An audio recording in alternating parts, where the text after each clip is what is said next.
इमरान खान की ज़मानत हो गई, मुबारक हो, खान साहब बाहर आ रहे हैं। सोशल मीडिया पर कोहराम मचा हुआ है।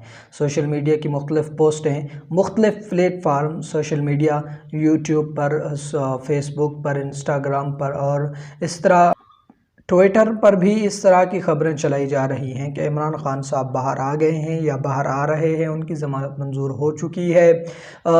3 सितंबर को खान साहब बाहर आ जाएंगे। हालांकि ऐसी बात नहीं है। खान साहब के जो जुडिशल रिमांड मंजूर हुए हैं वो 14 रोज़ के हैं और वो 13 सितंबर तक जाने हैं। 16 सितंबर तक चीफ़ जस्टिस ऑफ पाकिस्तान की जो मुद्दत मुलाजमत है वो मुकम्मल होगी, उसके बाद उनकी रिटायरमेंट है और 13 सितंबर तक खान साहब के जिस्मानी रिमांड जो मंजूर हुए हैं उनकी मुद्दत है। सोशल मीडिया की ये चलने वाली ख़बर बेबुनियाद झूठी है और फेक है और फेक ख़बरें फैलाने से गुरेज करें। खान साहब अभी तक गिरफ़्तार हैं, कोई ज़मानत मंजूर नहीं हुई और ना ही इस तरह के अभी तक कोई चांस नज़र आ रहे हैं कि 13 सितंबर से पहले पहले उनकी कोई बेल हो जाए, कोई ज़मानत उनकी मंजूर हो जाए। तो सोशल मीडिया की इस तरह की झूठी ख़बरों पर कान न धरें और सोशल मीडिया पर इस तरह की झूठी ख़बरें फैलाने से भी गुरेज़ करें, परहेज़ करें। खान साहब अभी तक गिरफ़्तार हैं और अटक जेल में ही उनको रखा गया है